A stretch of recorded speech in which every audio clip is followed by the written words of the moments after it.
মাঝে মাঝে আল্লাহ আমাদেরকে দুঃখ কষ্ট দিয়ে পরীক্ষা করতে চান, এগুলো আমাদের জন্য খারাপ নয়।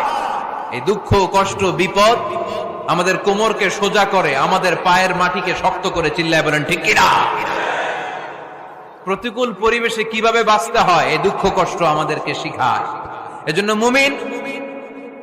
মুমিন বান্দার বৈশিষ্ট্য হচ্ছে দুঃখ কষ্ট বেদনা জ্বালা এগুলোতে সে আপসেট হয় না, সে হাল ছেড়ে দেয় না, সে ভরসা রাখে একজনের উপর। চিল্লায় বলতে হবে তিনি কে? কারণ মুমিন জানে রাত্রি যত গভীর হয় অন্ধকার তমানিসা ভেদ করে সুবহে সাদিক হয়।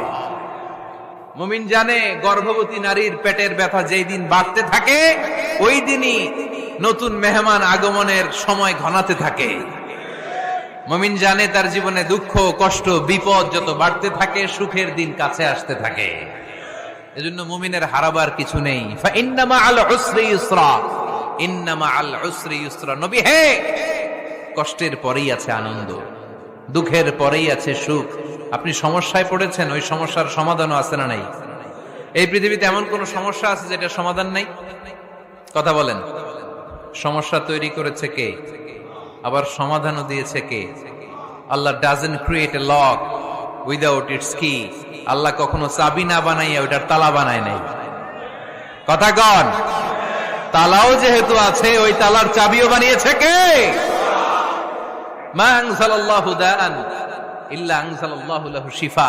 আল্লাহ দুনিয়ায় এমন কোন রোগ পাঠায় নাই যেই রোগের ঔষধ বানায় নাই, এমন কোন রোগ নাজিল করে নাই যেই রোগের কোন চিকিৎসা বানায় নাই, হয়তো সেটা আবিষ্কার হয় নাই। অনেকে ক্যান্সারের কথা বলতে পারেন যে হুজুর ক্যান্সার এমন রোগ, এই ক্যান্সার তার নাই কোনো অ্যান্সার, কিন্তু বিজ্ঞানীরা বলতেছে এটারও অ্যান্সার আবিষ্কৃত হচ্ছে। সুবহানাল্লাহ কইবেন না? কিছু কিছু ক্ষেত্রে হয়েও গিয়েছে।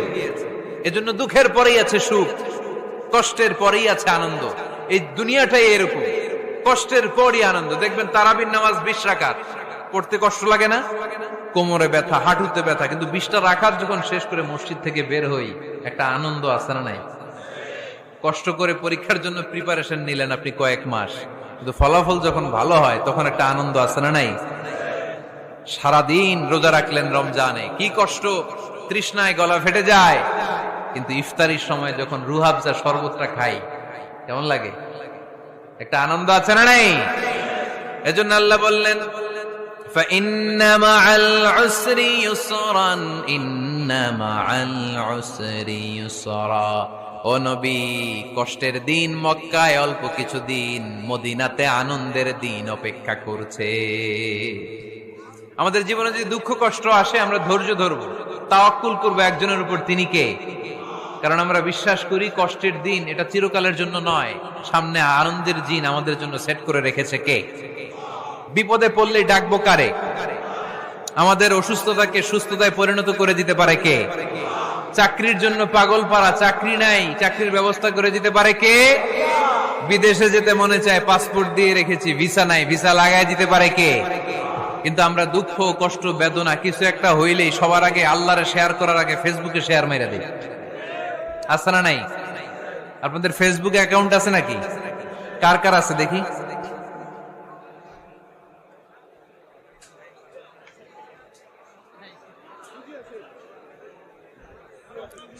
আছে আছে। এটার জন্য আমরা ভালো কাজে লাগাই, ঠিক কিনা?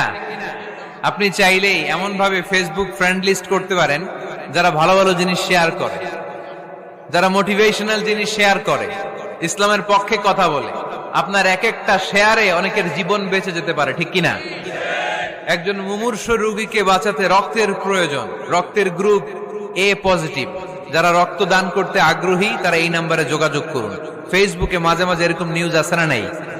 আপনি just you put down in share, শেয়ারের মধ্যে একটা পুট করে দিলেন, একটু শেয়ার মেরে দিলেন, ছড়িয়ে পড়লো হাজার হাজার ফেসবুক ফ্রেন্ডদের কাছে। তাদের অনেকে ব্লাড দিতে আগ্রহী, সে তাড়াতাড়ি যে সেখানে ব্লাড ডোনেট করে আসলো। আপনার একটা শেয়ারের কারণে বেঁচে গেল অনেকগুলো প্রাণ। চিল্লা এখন ঠিক কিনা?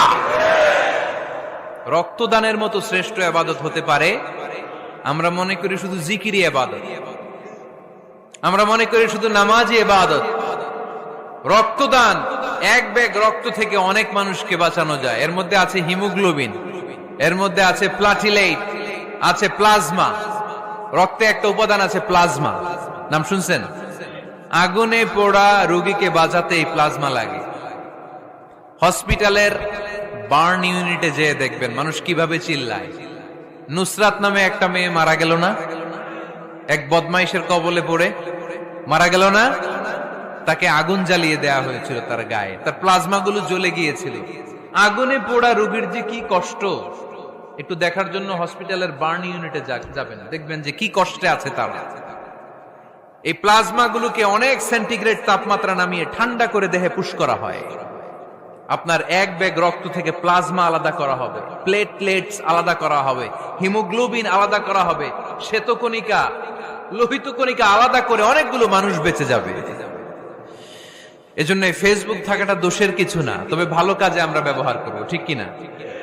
আপনার ফেসবুক শেয়ারিং আপনার জান্নাতি বানাতে পারে, আর আপনার ফেসবুক শেয়ারিং আপনার জাহান্নামের লাকড়ি বানাতে পারে। চিল্লায় বলেন ঠিক কিনা? So the decision is yours. সিদ্ধান্ত আপনাকে নিতে হবে, আপনি কিভাবে করবেন। যে কোনো বিপদে ওয়া ইলা রাব্বিকা ফারগাব, কোন দিকে মনোনিবেশ না করে কার দিকে মনোনিবেশ করব? যে কোনো বিপদ আপদ ফেসবুকে শেয়ার করার আগে শেয়ার করব কার কাছে?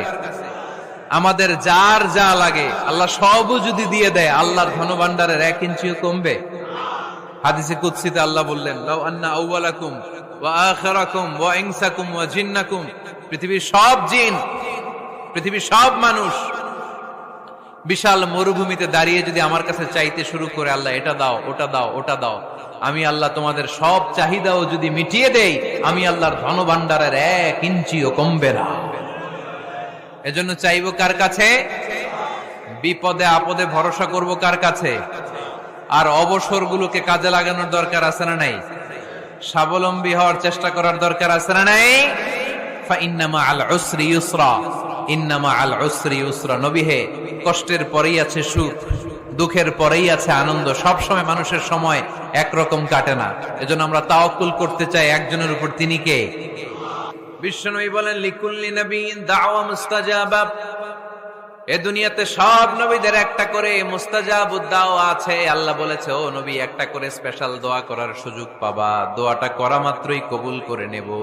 বিশ্বনবী বললেন, এই পৃথিবীর বুকে যত নবী রাসূল দুনিয়ায় এসেছে, সব নবীরা তাদের স্পেশাল দোয়া দুনিয়ায় করে ফেলেছে, ইল্লা আনা, কিন্তু আমি করি নাই। বিশ্বনবী বললেন, ওয়া ইন্নী আখতাবিউ দাওয়াতি শাফাআতান লিউম্মতি ইয়াউমাল কিয়ামাহ।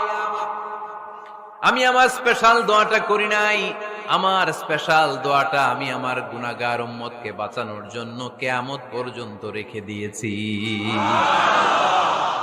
আমরা যেদিন বিপদে পড়ে যাব, যেদিন আমার আব্বা আমারে চিনবে না, আমি আমার আব্বারে চিনব না, নেতা তার কর্মীরে চিনবে না, কর্মী নেতারে চিনবে না, ঠিক কিনা? পীর সাহেব মুরিদরে চিনবে না, মুরিদ পীর সাহেবরে চিনবে না, স্বামী তার স্ত্রীরে চিনবে না, স্ত্রী তার স্বামীরে চিনবে না। নবী থেকে শুরু করে, অলি থেকে শুরু করে, শহীদ থেকে শুরু করে সবার মুখে একটাই জিকির, ইয়া নাফসি ইয়া নাফসি ইয়া নাফসি। আকাশের সূর্যটা যেদিন মাথার কাছে চলে আসবে, জমিনটা তামার জমিন হয়ে যাবে, সূর্যের তাপে মাথার মগজগুলো ভাতের মাড়ের মতো গলে গলে নাকের ছিদ্র কানের ছিদ্র দিয়ে টপ টপ করে বেয়ে বেয়ে নিচে পড়বে। ওই কঠিন দিনে কেউ কাউরে চিনবে না। বিষ্ণু বললেন, ওই দোয়াটা আমি দুনিয়ায় করি নাই, আমি বদরের যুদ্ধে মার খেয়েছি, উহুদের যুদ্ধে দাঁত ভেঙেছি, আমি না খেয়ে পেটে পাথর বেঁধেছি। আমি যদি ওই দিন দোয়া করতাম, আল্লাহ দোয়া কবুল করে নিত, জান্নাতি খাবার দিয়ে দিত, আমার মায়ের খাওয়া লাগতো না, তায়েফে আমার রক্ত ঝরতো না, দোয়া করলেই কবুল। কিন্তু ওই দোয়াটা আমি দুনিয়ায় করি নাই, ওই দোয়াটা আমার জন্য, আপনার জন্য, আমাদের জন্য বিশ্বনবী জমা রেখে দিয়েছে। এজন্য বিশ্বনবীর চিন্তা আর আমাদের চিন্তা এক চিন্তা না, বিশ্বনবীর পুরা উম্মতের চিন্তা। কিয়ামত পর্যন্ত যত মানুষ আসবে সবাই আমার উম্মত, না জানি তাদের নসিবে কি হয়ে যায়। এই চিন্তার বোঝা বিশ্বনবীকে কাবু করে ফেলেছিল। আল্লাহ বললেন, নবী, নো টেনশন, কোনো টেনশন নাই, আপনার এই চিন্তার বোঝাকে আপনার পিঠ থেকে আমি আল্লাহ নিজ দায়িত্বে সরিয়ে নিলাম। এজন্য আল্লাহ বললেন, আলাম নাশরাহ লাকা সাদরাকা ওয়া ওয়াদা'না আনকা বিজরাক আল্লাযী আনকাদা যাহরাক। যেই চিন্তার বোঝা আপনাকে কষ্ট দেয়, যেই চিন্তার বোঝা আপনারে পেরেশান করে তোলে, আপনার পিঠ থেকে ওই চিন্তার বোঝা নবী আমি সরিয়ে নিলাম। কি দিয়ে সরিয়ে নিল? কোরআনের আলো দিয়ে। আওয়াজ করে বলতে হবে, কি দিয়ে? বিশ্বনবী মক্কায় দেখতেন মূর্তির পূজা হয়, আল্লাহর ঘরের ভিতরে 360টা মূর্তির পূজা। বিশ্বনবী দেখতে পেলেন দুর্বলের উপরে সবলের অত্যাচার। বিশ্বনবী দেখতে পেলেন নারীদেরকে অত্যাচার করা হয়। কন্যা সন্তান হলে বাবা তার মেয়েটাকে নিয়ে জঙ্গলের ভেতরে ঢুকে কিংবা মরুভূমির ভেতরে যে জীবিত দাফন করে দেয়। ওয়াইদাল মাউউদাতু সুইলাত ওয়াদুল বানাত। বিশ্বনবী এগুলো দেখতেন চারপাশে, দেখে এই পথহারা জাতিকে কিভাবে উদ্ধার করবেন, কি দিয়ে উদ্ধার করা যায়, এই টেনশনে বিশ্বনবীর পিঠ বাঁকা হয়ে গিয়েছিল। উপমা বাঁকা হয়ে গিয়েছিল। বিশ্বনবী সব সময় পেরেশান থাকতেন। আল্লাহ বললেন, নবী টেনশনের দরকার নাই, হেরা গুহায় এমন একটা নূরের আলো দিয়ে আমি আপনারে আলোকিত করব, যার মাধ্যমে সব পেরেশানি দূর হয়ে যাবে। ألم نشرح لك صدرك ووضعنا عنك وزرك الذي أنقض ظهرك। আপনাকে পেরেশান বানিয়ে দেয় এরকম সব চিন্তার বোঝা আমি আল্লাহ সরিয়ে নিলাম। সুবহানাল্লাহ। আল্লাহ আমাদের সবাইকে কথাগুলো বুঝার ও আমল করার তৌফিক দান করুক। আমরা পড়ি আমিন। মাঝে মাঝে আল্লাহ আমাদেরকে